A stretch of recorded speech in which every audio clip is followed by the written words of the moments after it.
तो यार सोचो क्या हो अगर एक दिन के लिए गोकू को भेज दिया जाए वन पीस के वर्ल्ड में। गोकू और लूफी क्या करेंगे और गोकू वन पीस के वर्ल्ड में क्या करेगा? आज इसी चीज के ऊपर मैं एक फैन फिक्शन मांगा लेकर आया हूँ। मांगा का नाम है dragon ball and one piece. तो कहानी शुरू होती है कुछ ऐसे। सुहाना सा दिन होता है। गोकू किंकाई के प्लेनेट पर ट्रेनिंग करता होता है। गोकू थक कर आता है किंकाई के पास। किंकाई गोकू से कहता है, बढ़िया तुमने कायोकेन सीख लिया। गोकू, उम्मीद करता हूँ अब तुम इसे ठीक से इस्तेमाल कर पाओगे और अब तुम्हें कायोकेन का इस्तेमाल कॉम्बैट में करना होगा। गोकू सांस लेता है और जवाब देता है, कॉम्बैट किसके साथ? आपके साथ। किंकाई जवाब देता है, बेवकूफ, मेरे साथ नहीं, मैंने तुम्हारे लिए एक स्ट्रॉन्गर अपोनेंट ढूंढ रखा है। गोकू एक्साइटमेंट से भर जाता है और वो किंकाई की बात का जवाब देता है, वेट रियली, मजा आ जाएगा। गोकू इतना ज्यादा एक्साइटेड हो जाता है कि किंकाई को गोकू को मुंह पर मार के शांत करना होता है कि 1 मिनट रुक जाओ, पहले सुनो मैं क्या बोल रहा हूँ। किंकाई फिर एक ब्लैक पोर्टल को खोलते हैं और बताते हैं, ये पोर्टल के अंदर जाने के बाद तुम्हें तुम्हारे स्ट्रॉन्गेस्ट अपोनेंट मिलेंगे। हाँ जानता हूँ तुम देखकर चौंक गए होगे कि मैं ऐसा भी कुछ कर सकता हूँ।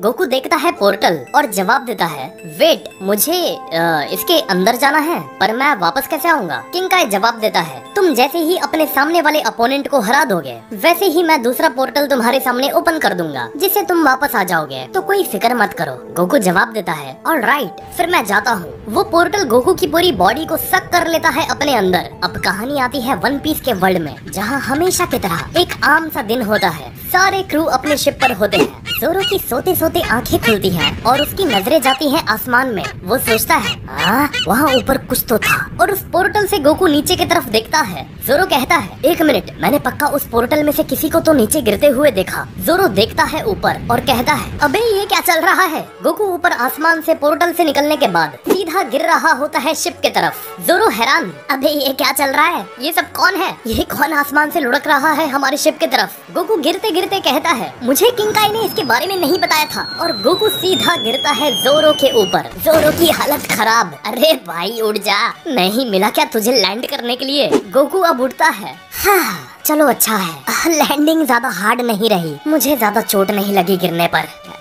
ये कौन है? सांजी कश्ते लगाते लगाते किचन से बाहर आता है। उसे भी अंदर से कुछ आवाज आती है। वो कहता है, ये मोस हेड बेवकूफ, तकलीफ है साला मेरे लिए, चैन से सोने भी नहीं देता। वो सोचता नीचे जाकर इसकी क्या आवाजें आ रही है नीचे से। जब सांजी ऊपर से नीचे की तरफ झांकता है, देखता है जोरो की हालत खराब हुई पड़ी है और उसके ऊपर कोई तो चढ़कर बैठा हुआ है। सांजी की हालत खराब। वो आता है जोरो को बचाने, अपना पैर तैयार करके गोकू को मारने को। गोकू की भी नजर जाती है। वो सोचता है, क्या ये है सबसे स्ट्रॉन्गेस्ट? डैम, ये काफी फास्ट है। सांजी पूरी स्पीड से अटैक करने आता है गोकू पर। गोकू आसानी से सांजी के अटैक को पीछे खिसक कर डॉच कर देता है। जब सांजी का एक पैर नहीं लगता तो सांजी 360 घूमकर दूसरे पैर से तुरंत दूसरा अटैक करता है और गोकू उस अटैक के इम्पैक्ट से पीछे उड़ता हुआ जाता है। पर सांजी को एहसास हो जाता है कि इस शख्स के स्ट्रेंथ में काफी डिफरेंस है। जैसे ही गोकू सांजी का अटैक लेकर पीछे जाकर खुद को बैलेंस करता होता ही है, उतने में सांजी देखता है फ्रैंकी ऑलरेडी आ चुका है गोकू पर अटैक करने।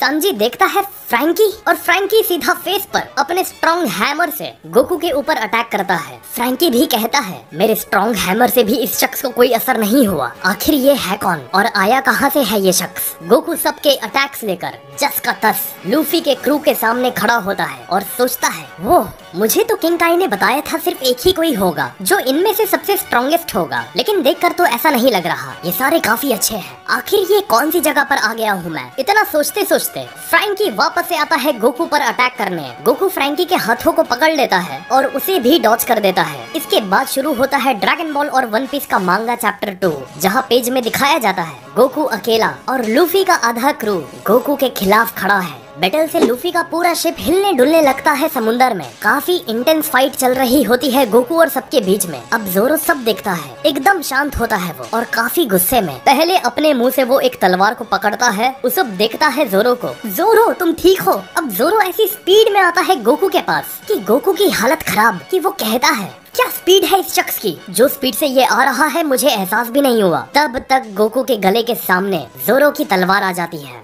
सिर्फ आधा इंच का फासला होता है जोरो की तलवार और गोकू के गले के बीच में। तलवार की जो नोक होती है वो गोकू के गले में होती है, पर गोकू का भरोसा होता है कि तलवार मेरा कुछ नहीं बिगाड़ सकती, ये मुझे काटने का दम नहीं रखती। गोकू मुस्कुराता हुआ जोरो को देखते हुए कहता है कि ऐसा हो ही नहीं सकता कि तुम मेरी चमड़ी के अंदर इस तलवार को लेकर भी जा पाओ। मुझे कोई फिक्र करने की जरूरत नहीं है। पर जोरो अब उस तलवार की नोक को गोकू के गर्दन के अंदर जब ढकेलना शुरू करता है तो वो तलवार हल्की हल्की अंदर जाने लगती है। गोकू को भी पता लगता है कि नहीं, ये तलवार हर तलवार जैसी आम तलवार नहीं है। जोरो टॉन्ट मारता है गोकू को कि माना तुम काफी स्ट्रॉन्ग हो बाकियों से, लेकिन इसका मतलब ये नहीं कि तुम कट प्रूफ हो चुके हो, यानी कि तुम कभी कट नहीं सकते। इसका वहम अपने दिल में मत रखना। गोकू खड़ा खड़ा देखता होता है कि धीरे धीरे तलवार उसके गले के आर पार हो रही है और खून की बूंदे उसके गले से टपकना शुरू हो चुकी है। वो मन ही मन सोचता है, मैं यकीन नहीं कर सकता हूँ कि एक तलवार से इसने मेरे गले के अंदर घुसा दिया। अगर मैं कुछ नहीं करूँगा या इसे मैं मजाक मस्ती में लूंगा तो शायद मैं इनके बीच में पिसकर रह जाऊंगा। ठीक है, अब मेरी बारी है इन्हें दिखाने की। गोकू अब पूरा चार्ज करता है और उसके की चार्ज करने से पूरी शिप पर तेज हवा चलने लगती है। जोरो उसोप ये मंजर देखकर हैरान कि उन्होंने इससे पहले जिंदगी में ऐसा शख्स कभी नहीं देखा है। जोरो को बैलेंस करना पड़ता है खुद को जिससे वो उड़ ना जाए। जोरो तलवार के साथ पीछे खिसक जाता है। उसकी आंखें बता देती है कि ये शख्स का लेवल और मेरा लेवल दोनों में काफी फर्क है। उसोप सिर्फ इतना देखने से ही बेहोश हो जाता है और वो भी गोकू के की चार्ज करने के वजह से खुद को बैलेंस नहीं कर पाता और हवा में उड़ता रहता है। अब मामला यहाँ से धीरे धीरे एक सीरियस फाइट में कन्वर्ट होने लगता है। उसोप सीधा सर के बल गिरता है जमीन पर। गोकू देखता है कि उसके सिर्फ पावर अप करने से ही सारे यहाँ वहाँ छटक के गिर गए। किंग काय पीछे से गोकू को बताता है, गोकू तुमको मजाक में नहीं लेना है इन्हें, ये काफी स्ट्रॉन्ग है। अगर तुम थोड़ा भी अपना गार्ड डाउन करोगे तो वही तुम्हारी हार पक्की है। गोकू कहता है, हाँ वो तलवार वाला और पैर वाला काफी फास्ट है। कुछ पल के लिए मैं भी उसे ट्रैक नहीं कर पा रहा था। इतना सोचते सोचते ही सामने से अचानक जोरो आता है 3 स्वॉर्ड अटैक लेकर गोकू के ऊपर। गोकू जोरो के उस अटैक को इंस्टेंट ट्रांसमिशन का यूज करके डॉच करता है। जोरो का अटैक गोकू की बॉडी से आर पार हो जाता है। जोरो के पीओवी से जोरो को दिखता है कि उसका अटैक गोकू को तो लगा, लेकिन गोकू पल भर के लिए वहाँ से टेलीपोर्ट हो जाता है। जोरो की हालत खराब कि 1 मिनट, ये लगा नहीं इसे, पर कैसे, मैं मान ही नहीं सकता कि ये लगा नहीं। इतना सोचते सोचते जोरो के फेस पर गोकू अपने पैरों से एक क्लियर हिट देता है। जोरो छटकता हुआ सीधा शिप की बाउंड्री से टकराता है। अब जोरो पर जब नजर जाती है गोकू की, जोरो के चेहरे से खून आता होता है। गोकू सिर्फ शांत खड़ा होकर अब सारा ध्यान दे रहा होता है बैटल में। जोरो कहता है, तुम्हें क्या लगता है सिर्फ तुम ही अजीब अजीब टेक्निक का इस्तेमाल कर सकते हो? कर तो मैं भी सकता हूँ। अब जोरो अपने अटैक्स की इंटेंसिटी को और बढ़ा देता है गोकू के खिलाफ और 2 स्वॉर्ड स्टाइल से जब जोरो स्विंग करता है और स्वॉर्ड को स्विंग करने के बाद जो उसमें से एनर्जी रिलीज होती है वो गोकू की तरफ स्पीड से जा रही होती है। गोकू उसे जैसे तैसे डॉज करता है, पर उसे एहसास हो जाता है कि अगर वो इस स्वॉर्ड से निकली हुई एनर्जी को डॉज नहीं करता तो उसके 2 टुकड़े होना कंफर्म थे। गोकू सीधा उड़ता हुआ जाता है जोरो के पास। दोनों के बीच में अब एक क्लोज कॉम्बैट में फाइट होती है और हम जानते हैं गोकू क्लोज कॉम्बैट में ज्यादा माहिर है और जोरो डिस्टेंस मेंटेन कर लेता है। जोरो और गोकू के बीच में काफी इंटेंस क्लोज कॉम्बैट होता है। जोरो के पंच पड़ते हैं गोकू को, गोकू के पड़ते हैं जोरो को, पर जोरो क्लोज कॉम्बैट में गोकू को बराबरी का मुकाबला देता होता है। अब जोरो गुस्से में कहता है, अब तुम इस अटैक को डॉज करके बताओ,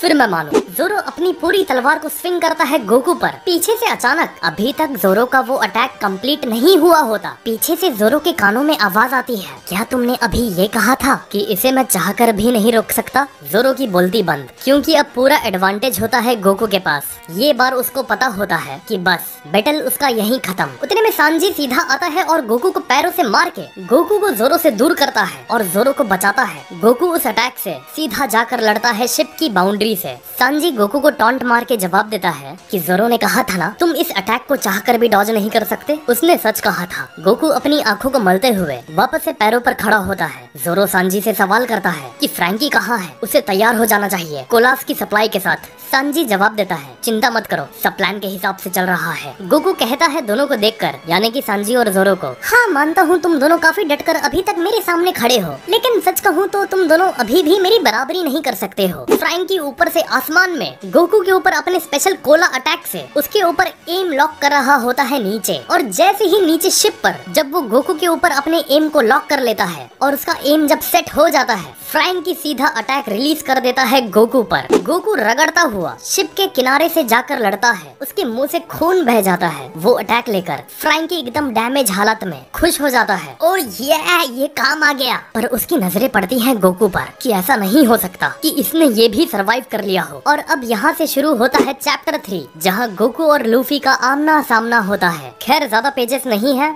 सिर्फ कुछ ही पेजेस हैं। इसके वीडियो के सेकंड पार्ट में ही कहानी पूरी खत्म हो जाएगी। आपका टारगेट सेकंड पार्ट गारंटी करता हूँ परसों तक रिलीज कर दूंगा। और ट्रस्ट मी, अगले पार्ट में आपको मजा आने वाली है। तो कमेंट करके बताओ आपको ये मांगा कैसी लगी। और डोंट वरी, परसों इसका दूसरा पार्ट आपको मॉर्निंग 9:30 AM को ही मिल जाएगा। तो सेकंड पार्ट को आप मिस ना कर पाओ, इसलिए हमारे चैनल को सब्सक्राइब करो। तो मिलते हैं अगले पार्ट में परसों तक।